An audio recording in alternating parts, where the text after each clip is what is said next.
What would you do right now if a cop knocked on your door and said, "We got a call about this address," before you even had a chance to think?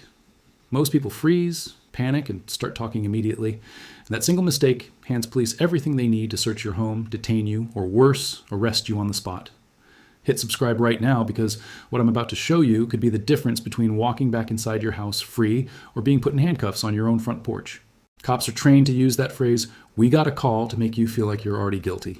And I'm going to give you the exact words to say back before you answer a single question. Here's what you're about to learn in the next few minutes.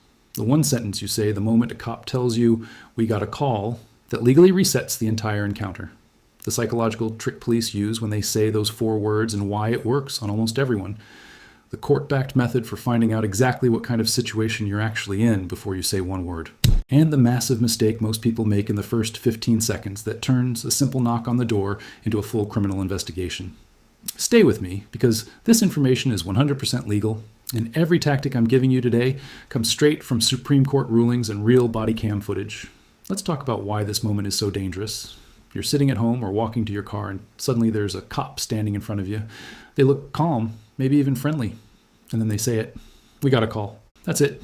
No details, no explanation, just those 4 words hanging in the air. And your brain immediately goes into panic mode. You start thinking, what call? About what? About me? What did someone say? And before you even realize what's happening, you're already talking. You're already explaining yourself. You're already trying to prove you didn't do anything wrong. Here's the reality. That is exactly what they want. I've analyzed over 200 body cam videos, and the pattern is the same every single time. The officer says, "We got a call," and the person starts talking within 5 seconds. No one asks what the call was about. No one asks if they're being detained. No one uses the phrase that shuts the entire thing down. They just start explaining themselves to a cop who is legally allowed to use every single word you say against you. Most people have no idea that "we got a call" is not a charge. It's not an accusation. It's not even a reason to hold you. It's bait. And today I'm going to show you how to stop taking it. The first tactic is what I call the information request, and it is the single most powerful thing you can do in the first 10 seconds of this encounter. Before you say anything else, before you start explaining where you were or what you were doing, you need to find out what you're actually dealing with. Here's exactly what you say. "Officer, can you tell me specifically what the call was about, and am I being detained right now?" Word for word, memorize those 2 questions. Say them together, calmly, and then stop talking. Here's why this works. When a cop says, "We got a call," without giving you details, they're fishing. They want your reaction. They want you to fill in the blanks for them. The moment you ask for specifics, 2 things happen. First, you force the officer to actually tell you what you're dealing with. This changes the entire power dynamic of the conversation. Second, you signal immediately that you know your rights. Legal experts agree this is your strongest protection, because officers are far less likely to push boundaries with someone who clearly understands the process. That second question, "Am I being detained?" is critical because it forces the officer into a legal corner. They either have to say yes, which means they need reasonable suspicion to hold you, or they have to say no, which means you can walk away. Bad way. Most drivers and homeowners say, "I don't know what call you're talking about. I haven't done anything." Then the officer uses your defensiveness as a reason to keep asking questions, escalating the stop, and potentially calling for backup. Good way. Smart people say, "Officer, can you tell me specifically what the call was about, and am I being detained right now?" Then the officer has to answer directly. The fishing expedition stops, and you are in control of the next 60 seconds. Defense attorneys use this exact line in court because it establishes on the body cam footage that you were cooperative but not submissive. You were calm but informed. And that matters enormously if anything from that encounter ends up in front of a judge. Have you ever had a cop say, "We got a call" to you or someone you know? Drop a comment below right now and tell me what happened. I read every single comment, and your story might help someone else watching this video. The second tactic is what I call the consent firewall. And this one protects you the moment a cop tries to move from asking questions to actually investigating you. Here's what happens. After you ask your information request questions, the officer might say something like, "We just want to take a look around," or "Do you mind if we come inside for a second?" or "Can you show me what's in your bag?" This is where 90% of people collapse. They say, "Sure, go ahead," because they think cooperating makes them look innocent. Here's the reality. Letting someone search you or your property without a warrant is one of the most damaging legal decisions you can make, even if you have absolutely nothing to hide. Because once they're in, anything they find, anything they decide looks suspicious is now fair game. Anything that gives them a reason to escalate is now fair game. Here's exactly what you say. Officer, I do not consent to any searches. Full stop. Those 8 words. You don't need to explain why. You don't need to apologize. You don't need to say anything else after that sentence. Here's why this works. This is 100% legal, and it comes straight from Supreme Court rulings going back decades. The Fourth Amendment protects you from unreasonable searches and seizures. But here's the catch the courts have made clear. That protection only kicks in when you actually use it. If you say yes to a search voluntarily, you have waived your Fourth Amendment rights. But if you clearly say, I do not consent to any searches, the officer cannot legally search you or your property without a warrant or legal exception. Bad way. Most people say, I have nothing to hide. Go ahead. Then the officer searches, finds something ambiguous, and suddenly a 3-minute conversation turns into an arrest. Good way. Smart people say, Officer, I do not consent to any searches. Then the officer either backs off, goes to get a warrant, or reveals they actually didn't have grounds to search in the first place. Former police officers have confirmed this works. Not because officers want to let you go, but because they know rules. They know that any search conducted after you've clearly stated non-consent will face serious legal scrutiny in court. Your non-consent is on the body cam, it is on the audio recording, and it becomes a critical piece of your defense if anything goes wrong. The third tactic is what I call the silence shield, and this is where most people struggle the most. Silence feels unnatural, especially when a cop is standing right in front of you, staring at you, waiting for you to speak. After you've asked your information questions and stated your non-consent to searches, your next job is to stop talking. Not rudely, not aggressively, just quietly and firmly. Here's the trick they don't want you knowing. Silence cannot be used against you. Talking can. Everything you say to a police officer during a voluntary encounter can be used as evidence. Everything.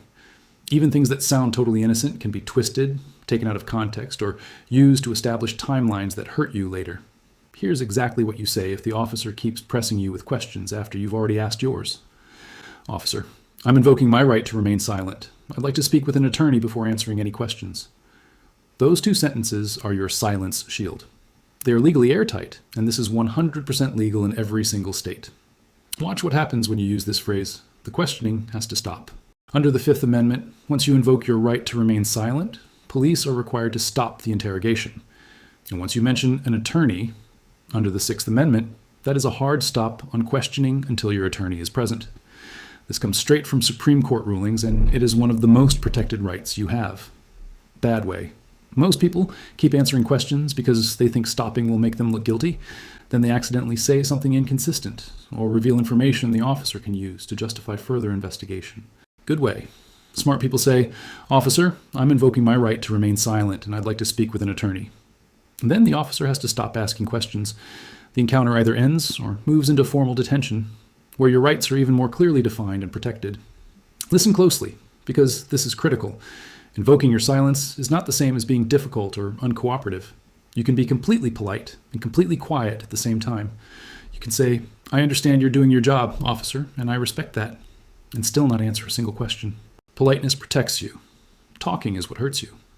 Most people reading this right now already clicked away 5 minutes ago. If you're still here, you are in the top 10% of people serious about protecting themselves and their families.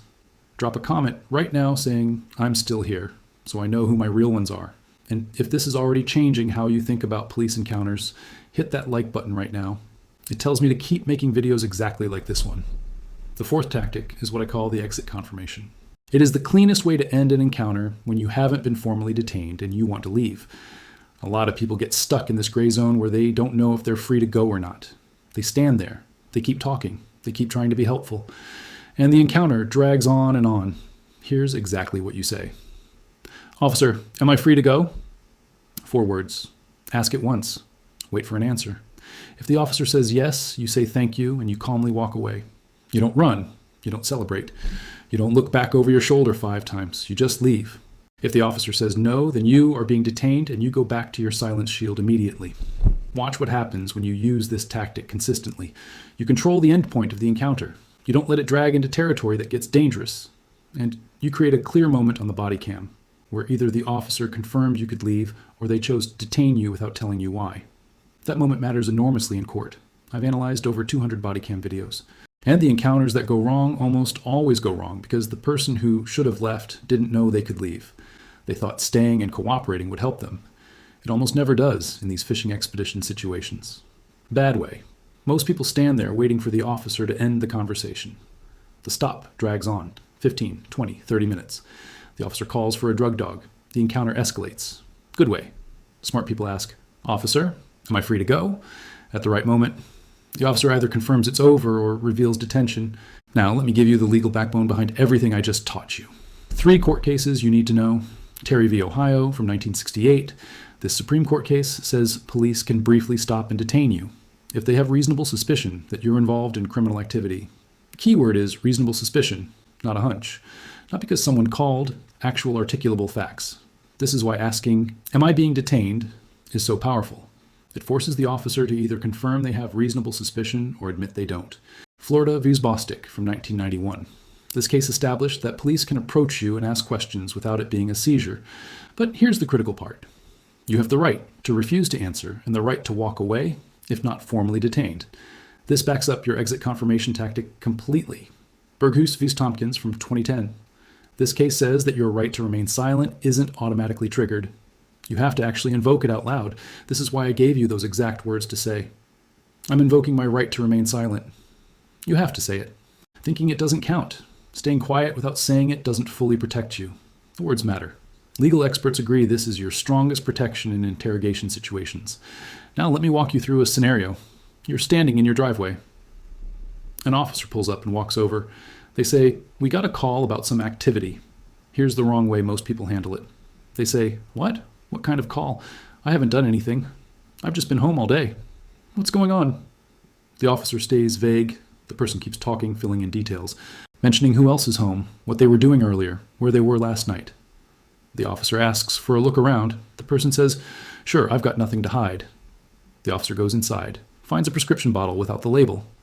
Now suddenly there's a whole new conversation happening, and that person is in serious trouble they walked right into. Here's the right way, using everything you learned today. The officer says, "We got a call about some activity at this address." You stay calm. You say, "Officer, can you tell me specifically what the call was about and am I being detained?" The officer says, "We're just investigating. We'd like to ask you a few questions."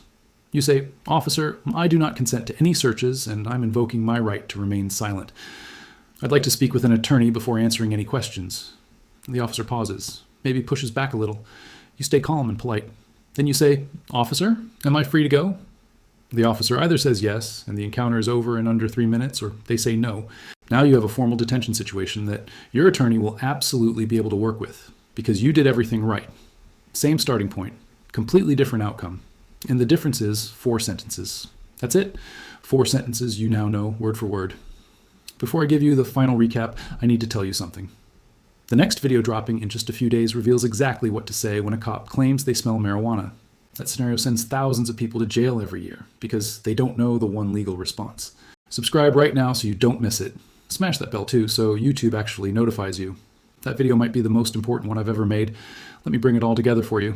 Tactic 1 is the information request. Tactic 2 is the consent firewall. Tactic 3 is the silence shield. Tactic 4 is the exit confirmation. Let me show you exactly what you have now. You have 4 sentences. 4 legally bulletproof sentences backed by Supreme Court decisions that completely change the outcome of one of the scariest moments. That is real power, and you didn't have it an hour ago. Hit subscribe right now before the next video. Smash the like button if this video just changed how you see every future police interaction. Drop a comment. Tell me which one of these 4 tactics you're going to memorize first. I read every single one. Stay safe out there. See 2026. Script Scene Splitter AI GitHub.